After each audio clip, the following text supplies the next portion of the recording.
Dark humour और offensive jokes के नाम पे चलने वाला ये शो इंडियाज़ गॉट टैलेंट, जो कि इंडियाज़ गॉट टैलेंट का सस्ता वर्जन है। एंड मुझे नहीं पता कि इसमें कौन सा टैलेंट दिखाया जाता है सिवाय फालतू जोक्स और डार्क ह्यूमर के। इस शो के काफ़ी सारे क्लिप्स आए दिन वायरल होते रहते हैं, जैसे कि मोहम्मद अली और प्रिया हलदर का ये फ्रेंडशिप वाला रिश्ता जिसमें वो लोग एक दूसरे के कपड़े काट रहे थे, या फिर ये लड़की जो अपनी स्टोरी सुना रही थी अपने पापा के अफेयर की और अपने ऑनलाइन रिलेशनशिप।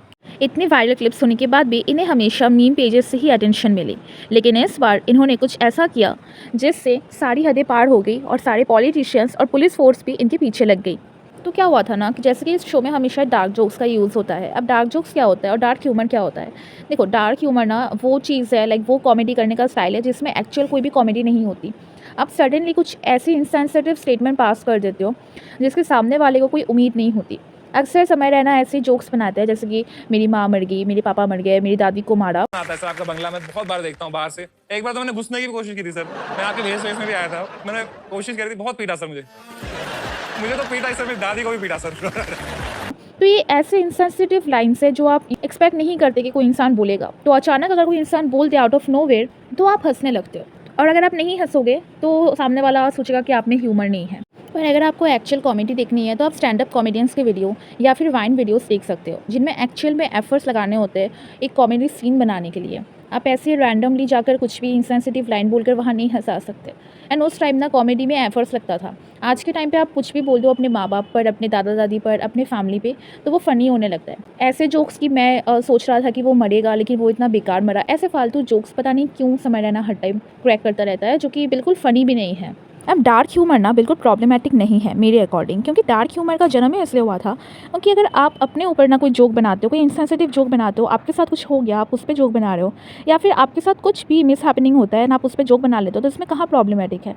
एंड आप उससे हंसा भी रहे हो लोगों को, तो उसमें कुछ प्रॉब्लम नहीं है। बट प्रॉब्लम पता है कब आती है? जब इंस्टाग्राम कमेंट सेक्शन वाले लोग रियल लाइफ में आ जाते हैं। आपने काफ़ी बार देखा होगा इंस्टाग्राम पे काफ़ी लोग जेनुइनली काम करते हैं, वो अपने रील्स डालते हैं, वो मेहनत करते हैं, लेकिन वहाँ पे कुछ वानाबी डैंक लोग आ जाते हैं, उन्हें ये लिखने की 50% डाउनलोडेड, अंकल आंटी ऐसी बातें करने आ जाते हैं। वो ये भी नहीं देखते कि सामने वाला इंसान कितनी मेहनत कर रहा है, लेकिन वानाबी डैंक बनने के चक्कर में वो कुछ भी लिखने लगता है। तो अब इस शो में ना जो जिसमें अभी कंट्रोवर्सी हो रही है पर्टिकुलर एपिसोड में, इस एपिसोड में आशीष चंचलानी, अपूर्वा, रणवीर अहलावालिया इनवाइटेड थे एज जज, और समय रैना तो एज यूजुअल जज था ही। अब इस पे ना रणवीर ने काफ़ी ज़्यादा प्रॉब्लमेटिक जोक्स पास कर दिए। You rather watch your parents have sex every day for the rest of your life? Whoa. Or would you join in once and stop it forever? मैं पॉडकास्ट के रिजेक्टेड क्वेश्चन है। जिससे politicians और police force की रणवीर पे नज़र पड़ी, और क्योंकि रणवीर पे नज़र पड़ी तो इस पूरे एपिसोड पे नज़र पड़ गई, और धीरे धीरे पूरे शो पे। अब कंट्रोवर्सी तो इन तीनों भी हुई, रणवीर, आशीष और अपूर्वा, लेकिन क्योंकि आशीष पूरे शो में चुपचाप ही बैठे थे तो इतनी ज़्यादा कुछ प्रॉब्लम आशीष के लिए नहीं हुई। और अपूर्वा अपूर्वा तो आए दिन ऐसे कंट्रोवर्सीज में फंसती ही रहती है, कभी किसी यूट्यूबर से झगड़ा, कभी अपने बॉयफ्रेंड से ब्रेकअप, तो उसके लिए भी ज़्यादा कुछ प्रॉब्लमेटिक नहीं है, क्योंकि अल्टीमेटली उसकी ऑडियंस जेंजी है और जेंजी इस शो की भी ऑडियंस थी, तो उसके ऑडियंस में कोई भी फ़र्क नहीं पड़ा। एंड सेम गोज़ विद समय रैना, कि समय रैना का तो ये पॉपुलर स्टेटमेंट ही है कि वो जहाँ भी जाता है शो कैंसिल हो जाता है, तो उसके ऑडियंस को तो पहले से ही पता है कि वो ऐसे ही डार्क जोक्स मारता रहता है, और ना ही कोई फ़र्क पड़ता है उसके ऐसे जोक्स से उसके ऑडियंस को, तो उसके ऑडियंस में भी कोई फ़र्क नहीं पड़ा। मेजरली जो फ़र्क पड़ा वो है रणवीर की इमेज पे, क्योंकि रणवीर की जो ऑडियंस है वो रणवीर को कोई इन्फ्लुएंसर या फिर रणवीर को कोई रोस्टर नहीं देखती। उसके ऑडियंस काफ़ी ज़्यादा ब्रॉड है, मेजॉरिटी ऑफ ऑडियंस उसके है उसके पॉडकास्ट से। अब उसके अपकमिंग काफ़ी पॉडकास्ट कैंसिल हो गए, ये सोचकर कि रणवीर ऐसा आदमी बिल्कुल नहीं है जैसा कि वो यूजुअली अपने पॉडकास्ट में शो करता है, इंटेलेक्चुअल, स्पिरिचुअल।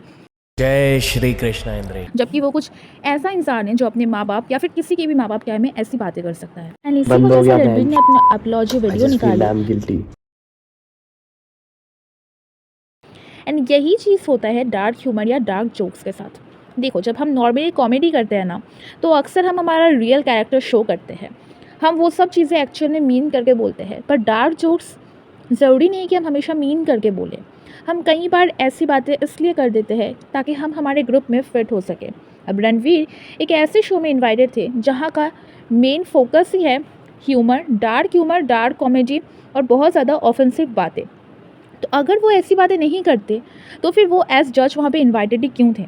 तो शायद उन्हें फोर्सफुली भी अपना ये वाला कैरेक्टर दिखाना पड़ा, या फिर शायद एक्चुअल में उनका ये वाला कैरेक्टर हो, लेकिन इन रियल लाइफ उनका ऐसा कैरेक्टर नहीं है। डार्क जोक्स बोलने वाले इंसान रियल में ऐसा नहीं सोचते, वो बस वाना भी कूल बनने के लिए ये सब लिख देते हैं। My comment wasn't just inappropriate, it wasn't even funny. Comedy is not my forte. I'm just here to say sorry. Many of you asked if this is how I wish to use my platform, and obviously this is not how I wish to use it. I'm not going to give any context or justification or reasoning behind whatever happened. I'm just here for an apology. I personally had a lapse in judgment. Wasn't cool on my part. The podcast is watched by people of all ages. Don't want to be the kind of person that takes that responsibility lightly, and family is the last thing that I would ever disrespect. Need to use this platform better. That's been my learning from this whole experience. I promise to just get better. I've asked the makers of the video to remove the insensitive sections from the video. अब काफ़ी लोग कह रहे हैं कि अपूर्वा ने खुद से ये स्टेटमेंट पास नहीं किया था, बल्कि कोई कॉन्टेस्टेंट था जिसने उसके साथ बदतमीज़ी की, उसे ट्रिगर किया एंड फिर उसने ये वाला पॉइंट बोला। तो वजाइना में सेंसेशन खत्म हो गई है क्या? क्या हो गया? वजाइना में सेंसेशन खत्म हो गई मेरी वजाइना कभी वजाइना देखी है माँ से निकलने के बाद लवड़े? तो देखो, ऐसा कुछ भी नहीं है कि कंटेस्टेंट ऐसे ही उठकर चले आते हैं और उन्हें पता ही नहीं होता, फिर वो ऐसी कोई स्टेटमेंट पास करते हैं और जिसकी वजह से जज अपना स्टेटमेंट ऐसा देते हैं। ऐसा कुछ भी नहीं होता। हर रियलिटी शो थोड़ी बहुत स्क्रिप्टेड होती है और ये तो रियलिटी शो भी ठीक से नहीं है, तो कैसे लग सकता है कि ये प्रॉब्लमेटिक ना हो और ये स्क्रिप्टेड ना हो सकता है कि ऐसे ही जोक्स वहाँ पे बोले जाते हो एंड ताकि सामने वाला कोई और ज़्यादा पंच लाइन यूज़ करे और भी ज़्यादा, एंड दोनों में कि मैं कुछ बुरा बोलूँगा तो तू कुछ और बुरा बोल एंड उसके बेसिस पे मैं कुछ और बुरा बोलूँगा। तो यहाँ पे ना आप ये तय नहीं कर सकते कि किसने किसको ट्रिगर किया, क्योंकि यहाँ का एजेंडा ही था ट्रिगर करना और लोगों को हंसाना। अब समय रैना ने अपने सारे वीडियोस या तो डिलीट कर दिया, तो प्राइवेट या तो मेंबर्स ओनली पे शिफ्ट कर दिया है, इसलिए अब नॉर्मली जाकर ये शो यूट्यूब पे तो और एक्सेस नहीं कर सकते, एटलीस्ट समय रैना के ऑफिशियल चैनल पे तो नहीं कर सकते। और अपूर्वा ने तो इस केस पे कुछ कहा ही नहीं, और समय और अपूर्वा दोनों के ऑडियंस को घंटा फ़र्क पड़ने वाला है इस कंट्रोवर्सी का। ना ही कोई ऑडियंस डिक्रीज़ होने वाली है, उल्टा शायद और इंक्रीज़ हो जाए कि वाओ इन पे तो कंट्रोवर्सी होगी और इन्होंने तो ज़रा सा भाव भी नहीं दिया कंट्रोवर्सी को, हम तो इन्हें ही अपनी आइडल मानेंगे। लेकिन इसका पूरा फोकस किया रणवीर पे, क्योंकि आशीष ने ज़्यादा कुछ कहा भी नहीं था और आशीष तो लग भी ऐसे रहता है जैसे कि वो इमेच्योर लोग के बीच आकर फंस गए। पर रणवीर की स्टेटमेंट को लोग भूल नहीं पाएंगे और आगे जाकर पता नहीं कितने ही लोग उसके पॉडकास्ट में आने से मना करते।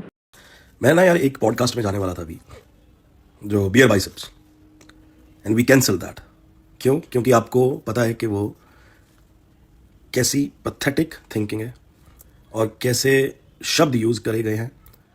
पर अभी ये पॉइंट है कि क्या हमें इस पूरे केस को इतना ज़्यादा सीरियसली लेना चाहिए?